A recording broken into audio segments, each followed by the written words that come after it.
പ്രിയപ്പെട്ട സുഹൃത്തുക്കളെ, അടുത്ത തെരഞ്ഞെടുപ്പിൽ ശ്രീമാൻ നരേന്ദ്രമോദി അധികാരത്തിൽ വരും എന്നുള്ള ഒരു പൊതുധാരണ കഴിഞ്ഞ കുറച്ച് നാളുകളായി BJP കേന്ദ്രങ്ങൾ വളരെ ഫലപ്രദമായി ആ ധാരണ ശക്തിപ്പെടുത്തിക്കൊണ്ടിരിക്കുകയാണ്. സാമൂഹ്യ മാധ്യമങ്ങളെയും പത്രമാധ്യമങ്ങളെയൊക്കെ ഉപയോഗിച്ചുകൊണ്ട് BJP തന്നെയാണ് അടുത്ത തവണ അധികാരത്തിൽ വരാൻ പോകുന്നത്, മോദി തന്നെയായിരിക്കും അടുത്ത പ്രധാനമന്ത്രിയെന്നും 400-ലധികം സീറ്റുകൾ മോദി നേടുമെന്നുമൊക്കെയുള്ള ഒരു ധാരണ BJP വിരുദ്ധർക്കിടയിൽ പോലും വലിയൊരളവ് വരെ ഉണ്ടാക്കാനുള്ള ശ്രമം BJP കേന്ദ്രങ്ങൾ കഴിഞ്ഞ കുറച്ച് നാളുകളായി നടത്തിക്കൊണ്ടിരിക്കുകയാണ്. സുഹൃത്തുക്കളെ, എന്നാൽ അതിന് വിരുദ്ധമായി ഇപ്പോൾ നിലനിൽക്കുന്ന രാഷ്ട്രീയ സാഹചര്യങ്ങൾ വെച്ച് പരിശോധിച്ചാൽ മോദി അധികാരത്തിൽ വരാനുള്ള സാധ്യത പോലും ഉണ്ടോ എന്നുള്ള സംശയം ഉയർന്നിരിക്കുകയാണെന്നും ആ സംശയം ഏറ്റവും കൂടുതൽ ഉണ്ടായിരിക്കുന്നത് മറ്റാർക്കുമല്ല, സാക്ഷാൽ നരേന്ദ്രമോദിക്കു തന്നെയാണ് എന്നും പറയാൻ വേണ്ടിയിട്ടാണ് ഞാൻ ഈ വീഡിയോയിലൂടെ ശ്രമിക്കുന്നത്. നരേന്ദ്രമോദിക്കു തന്നെ താൻ അടുത്ത തവണ അധികാരത്തിൽ വരുമോ എന്നുള്ള ആത്മവിശ്വാസം നരേന്ദ്രമോദിക്ക് തന്നെ കുറഞ്ഞുകൊണ്ടിരിക്കുകയാണോ എന്ന് ഉള്ള സൂചനകൾ നരേന്ദ്രമോദിയുടെ വാക്കുകളിൽ നിന്നും നരേന്ദ്രമോദിയുടെ ശരീരഭാഷയിൽ നിന്നും ഉണ്ടായിക്കൊണ്ടിരിക്കുന്നു എന്ന് ഞാൻ കാര്യകാരണ സഹിതം നിങ്ങളോട് പറയാൻ ഈ വീഡിയോയിലൂടെ ശ്രമിക്കുന്നത്. സുഹൃത്തുക്കളെ, നമുക്കറിയാം, ഏതാനും മാസങ്ങൾക്ക് മുമ്പാണ് ഇന്ത്യ മുന്നണി എന്ന് പറഞ്ഞൊരു മുന്നണി രൂപീകരിക്കുന്നത്.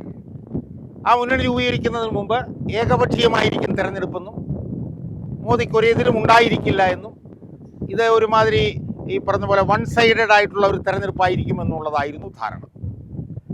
എന്നാൽ ഇന്ത്യ മുന്നണി എന്ന് പറഞ്ഞൊരു മുന്നണി രൂപീകൃതമായ സമയത്തു തന്നെ അതിനോടുള്ള നരേന്ദ്രമോദിയുടെ പ്രതികരണം നമ്മളൊന്ന് ശ്രദ്ധിച്ചാൽ അവിടെ മുതൽ തന്നെ മോദിക്ക് ആത്മവിശ്വാസക്കുറവ് തുടങ്ങി എന്ന് നമുക്ക് കാണാൻ കഴിയും. നമുക്കറിയാം, ഏതാണ്ട് 36ഓളം പാർട്ടികളുള്ള ഒരു മുന്നണിയായിരുന്നു ദേശീയ ജനാധിപത്യ സഖ്യം. ആ ദേശീയ ജനാധിപത്യ സഖ്യത്തിൽ മോദിയുടെ പാർട്ടിയായിട്ടുള്ള BJPക്കായിരുന്നു പ്രാമുഖ്യം.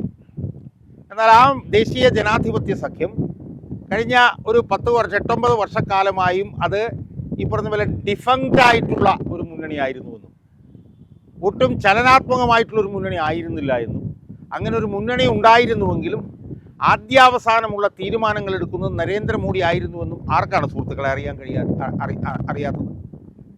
ആദ്യാവസാനം, ഇംഗ്ലീഷിൽ പറഞ്ഞ ലോക്ക് സ്റ്റോക്ക് ആൻഡ് ബാരൽ, ദേശീയ ജനാധിപത്യ സഖ്യത്തിൻ്റെ എല്ലാ തീരുമാനങ്ങളും മോദിയാണ് എടുത്തുകൊണ്ടിരുന്നത്.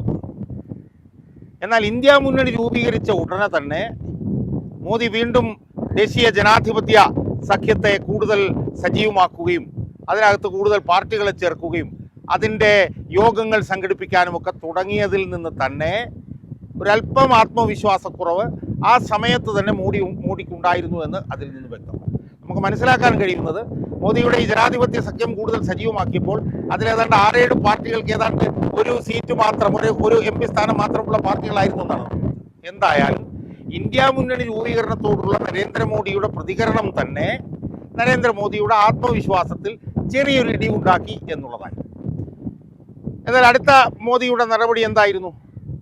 അടുത്ത പ്രധാനമായും 2 നടപടികളിലൂടെ രാജ്യത്ത് വർഗീയ ധ്രുവീകരണം ഉണ്ടാക്കി അധികാരത്തിൽ വരാം എന്നാണ് മോദി വിശ്വസിച്ചിരുന്നത്. അതിലേറ്റവും പ്രധാനമായിരുന്നു രാമക്ഷേത്ര നിർമ്മാണം. നമുക്കറിയാം, രാമജന്മഭൂമി പ്രശ്നത്തിൽ സുപ്രീം കോടതിയിൽ നിന്ന് ഒരു അനുകൂല വിധി ഉണ്ടായതിനെ തുടർന്ന് അയോധ്യയിൽ രാമക്ഷേത്ര നിർമ്മാണം കൊട്ടും കുരവയോടും കൂടി നടത്തുകയും അതിൻ്റെ ആ രാമക്ഷേത്ര നിർമ്മാണം അവസാനിപ്പിച്ച് രാമക്ഷേത്രം പ്രവർത്തന നിരതമാക്കുന്നതിൻ്റെ ഭാഗമായി ആ രാമക്ഷേത്ര നിർമ്മാണം തങ്ങളുടെ ഒരു നേട്ടമാക്കി കണ്ട് രാജ്യത്തെ ഹിന്ദു സമുദായത്തെ ആകെ ഒരുമിപ്പിച്ച് ഹൈന്ദവ ധ്രുവീകരണം നടത്തി അതിലൂടെ അധികാരത്തിൽ വരാം എന്നായിരുന്നു മോഡിയുടെ ശ്രമം. അത് സാധ്യമാക്കുന്നതിന് വേണ്ടി ഈ പറഞ്ഞ പോലെ സംഘപരിവാർ സംഘടനകളും RSSും ഒക്കെ കിണഞ്ഞു പരിശ്രമിച്ചു. നമുക്കറിയാം, ഈ അക്ഷതം എന്ന് പറയുന്ന ഒരു വിതരണം ചെയ്യൽ മുതൽ എല്ലാ സംസ്ഥാനത്തു നിന്നും അയോധ്യയിലേക്ക് ആളുകളെ കൊണ്ടുപോകൽ മുതൽ അവസാനം നമ്മൾ കണ്ടതെന്താ? ആ രാമക്ഷേത്ര നിർമ്മാണവുമായി ബന്ധപ്പെട്ടുകൊണ്ടുള്ള പുരോഹിതന്റെ സ്ഥാനം ഇന്ത്യൻ പ്രധാനമന്ത്രി ഏറ്റെടുക്കുന്നത് വരെ നമ്മൾ നമുക്കറിയാം. ഒരു ക്ഷേത്ര നിർമ്മാണം കഴിഞ്ഞാൽ അതിൻ്റെ പൂജാതി കർമ്മങ്ങളൊക്കെ നടത്തുന്ന പുരോഹിതരാണെന്ന് നമുക്കറിയാം. പക്ഷേ ഇവിടെ ആ ജോലി സ്വയം ഇന്ത്യൻ പ്രധാനമന്ത്രി ഏറ്റെടുക്കുകയും അവിടെ കിടന്ന് ഉരുളുകയും വെള്ളത്തിൽ മുങ്ങിപ്പൊങ്ങുകയും ഒക്കെ ചെയ്യുന്നത് നമ്മൾ കണ്ടു. പക്ഷേ മോഡിയെ സംബന്ധിച്ചിടത്തോളം നിർഭാഗ്യകരമെന്ന് പറയട്ടെ, അത് ഹിന്ദു സമുദായം പോലും മോദിയുടെ ആ മോട്ടീവിനെ ചോദ്യം ചെയ്തു എന്നുള്ളതാണ്. അത് വടക്കേ ഇന്ത്യയിൽ പോലും വിചാരിച്ച നിലയിൽ ഈ BJPക്കും ഹിന്ദു സംഘപരിവാറിനും ആ വിഷയം മുന്നോട്ട് കൊണ്ടുപോകാൻ കഴിഞ്ഞില്ല. അത് യഥാർത്ഥത്തിൽ ഏറ്റവും കൂടുതൽ ബോധ്യപ്പെട്ട ഒരാൾ മോഡിയായിരുന്നു. മോഡിയുടെ ആത്മവിശ്വാസം കൂടി പിന്നെയും കുറഞ്ഞു. അത് കുറഞ്ഞതിനെ തുടർന്ന് മേക്കപ്പ് ചെയ്യാൻ വേണ്ടിയിട്ട് പൗരത്വ ഭേദഗതി നിയമവുമായി ബന്ധപ്പെട്ട വിഷയത്തിലേക്ക് മോദി കടന്നു. നമുക്കറിയാം, ഏതാനും വർഷങ്ങൾക്ക് മുമ്പ് പൗരത്വ നിയമ ഭേദഗതിയുമായി ബന്ധപ്പെട്ടുകൊണ്ട് വലിയ വർഗീയ ധ്രുവീകരണത്തിന് മോദി ശ്രമിച്ചതാണ്. പക്ഷേ അത് പൂർണ്ണമായും അങ്ങോട്ട് ഏശിയില്ല.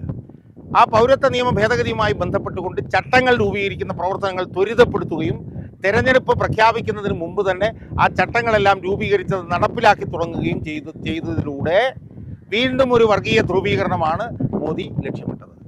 പക്ഷെ അവിടെയും ഈ പൗരത്വ നിയമ ഭേദഗതി ഇത്ര പെട്ടെന്ന് കൊണ്ടുവന്ന് നടപ്പിലാക്കിയതിനകത്തും ഈ ഹിന്ദു സമുദായത്തിന് എന്തോ ഒരു സംശയം ജനിക്കുകയും വർഗീയ ധ്രുവീകരണമാണ് മോഡിയുടെ ലക്ഷ്യമെന്ന് ഹിന്ദു സമുദായം വീണ്ടും തിരിച്ചറിയുകയും ചെയ്തതോടുകൂടി മോദിയുടെ ആത്മവിശ്വാസം വീണ്ടും കുറഞ്ഞു. അതിന് സമാനമായിട്ടാണ് മോദി ഈ പറഞ്ഞ പോലെ ഏകീകൃത സിവിൽ കോഡ് കൊണ്ടുവരാൻ വേണ്ടിയിട്ട് ശ്രമം നടത്തുന്നത്.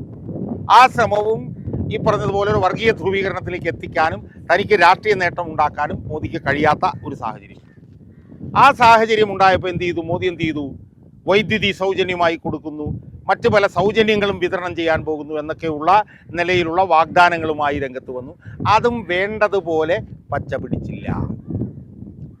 ഇതൊന്നും പച്ച പിടിക്കാതിരുന്നപ്പോഴാണ്, അല്ലെങ്കിൽ വർഗീയ ധ്രുവീകരണം നടത്താൻ വേണ്ടിയിട്ടുള്ള മോഡിയുടെ എല്ലാ ശ്രമങ്ങളും പരാജയപ്പെട്ടപ്പോഴാണ് മോദി അരവിന്ദ് കെജ്രിവാളിനെ അറസ്റ്റ് ചെയ്യാനുള്ള നീക്കത്തിലേക്ക് പെട്ടെന്ന് തന്നെ കടന്നു. ആ ശ്രമം മോദി കുറച്ച് കാര്യക്ഷമമായി കൊണ്ടുവന്നു. അത് കൊണ്ടുവന്ന് മുന്നോട്ട് പോകുന്ന സമയത്താണ് ഇടുത്തി പോലെ ഇലക്ടറൽ ബോണ്ടിൻ്റെ വിഷയം സുപ്രീം കോടതിയിൽ നിന്ന് മോദിക്കെതിരായി വരുന്നത്. നമുക്കറിയാം, ഫെബ്രുവരി 15 സുപ്രീം കോടതിയിലെ ചീഫ് ജസ്റ്റിസ് ആയിട്ടുള്ള ചന്ദ്രചൂഡിൻ്റെ 5 ബെഞ്ചിൻ്റെ നേതൃത്വത്തിൽ വന്ന ഇലക്ട്രൽ ബോണ്ട് നിയമവിരുദ്ധവും ഭരണഘടനാ വിരുദ്ധവുമാണെന്നുള്ള ആ വിധിന്യായം മോദിയുടെ മസ്തകത്തിനേറ്റ ഒരു അടിയായിരുന്നു. ആ വിഷയം യൂട്യൂബർമാരെ ഏറ്റെടുത്ത് ഇന്ത്യയെ ഒട്ടാകെ പരത്തിയതോടുകൂടി മോദിക്ക് വലിയ തോതിലുള്ള തിരിച്ചടി ഉണ്ടായി. മോദിയുടെ ആത്മവിശ്വാസം വീണ്ടും കുറഞ്ഞു. ആ കുറഞ്ഞപ്പോൾ മോദി എന്താ പറഞ്ഞത്? ആത്മവിശ്വാസം വീണ്ടും കുറഞ്ഞപ്പോൾ രാഹുൽ ഗാന്ധിയും ലല്ലു പ്രസാദ് യാദവും മട്ടൻ കറി ഉണ്ടാക്കി കഴിച്ചുവെന്നും അത് മുഗൾ ഭരണത്തെയാണ് ഓർമ്മിപ്പിക്കുന്നതെന്നുള്ള തികച്ചും ബാലിശമായിട്ടുള്ള ഒരു വാദഗതിയിലേക്ക് മോദിക്ക് ഇറങ്ങി വരേണ്ടി വന്നു. അതിനെ തുടർന്നിട്ട് വീണ്ടും ബാലിശമായിട്ടുള്ള കാര്യങ്ങളാണ് പറഞ്ഞത്. എന്താ? തേജസ്വി യാദവ് മീൻ കഴിച്ചുവെന്നും ആ മീൻ കഴിച്ചത് ശ്രാവണ മാസത്തെ ഓർമ്മിപ്പിക്കുന്നുവെന്നും അത് ശിവപൂജയാണ് എന്നും ശിവപൂജ നടക്കുന്ന സമയത്താണ് ഇത് സംഭവിച്ചത് എന്ന് പറഞ്ഞുകൊണ്ട് വർഗീയ ധ്രുവീകരണത്തിൻ്റെ തരം താണ അവസ്ഥയിലേക്ക് മോഡി വന്നു എന്ന് പറയുമ്പോൾ മോദിയുടെ ആത്മവിശ്വാസം വീണ്ടും കുറഞ്ഞു എന്നുള്ള നിലയിലേക്ക് വന്ന മോദി ഇപ്പോഴത്തെ അവസാനം എന്താ പറഞ്ഞിരിക്കുന്നത്? ഭരണഘടന സംരക്ഷിക്കാൻ താൻ ബാധ്യസ്ഥനാണ് എന്നുള്ള നിലയിലേക്ക് വന്നിരിക്കുന്നു. കാരണം അടുത്ത തവണ മോദി അധികാരത്തിൽ വന്നാൽ ഭരണഘടന പോലും ഇല്ലായ്മ ചെയ്യുമെന്നുള്ള വാദഗതി സമൂഹത്തിൽ ഉയർന്നു നിന്നതിനെ ഖണ്ഡിക്കാൻ വേണ്ടി ഭരണഘടന താൻ ഭേദഗതി ചെയ്യില്ല എന്നും ഭരണഘടനയുടെ ഏറ്റവും അവസാന സംരക്ഷകൻ താനായിരിക്കുമെന്നുമുള്ള വാദഗതിയിലേക്ക് പോലും മോദിക്ക് ഇറങ്ങിച്ചെല്ലേണ്ട ഒരു ദയനീയമായിട്ടുള്ള സാഹചര്യം ഇവിടെ ഇന്ന് നിലനിൽക്കുന്നതായി കാണാം. പൊതുവിൽ നമുക്ക് നോക്കിയാൽ ഏതാനും മാസങ്ങൾക്ക് മുമ്പ് 400-ലധികം സീറ്റുകൾ ലഭിക്കും എന്ന് പറഞ്ഞ ആത്മവിശ്വാസത്തിൽ നിന്ന മോദി ഇപ്പോൾ ഗതികെട്ട പ്രേതം പോലെ, ഒരു അനാഥ പ്രേതത്തെ പോലെ അലയുന്നതാണ് നമുക്ക് കാണാൻ കഴിയുന്നത്. മോദിക്ക് അടുത്ത തവണ അധികാരത്തിൽ വരാൻ കഴിയില്ല എന്നുള്ള ബോധ്യം BJPയുടെ നേതൃത്വത്തെക്കാളും RSS നേതൃത്വത്തെക്കാളും മോദിക്കു തന്നെ ആ ബോധ്യം ഉണ്ടായിരിക്കുന്നു എന്നതാണ് അടുത്ത കാലത്തായി മോദി നടത്തിക്കൊണ്ടിരിക്കുന്ന പ്രസ്താവനകളിൽ നിന്നുമൊക്കെ പകൽ പോലെ വ്യക്തമാകുന്നത്.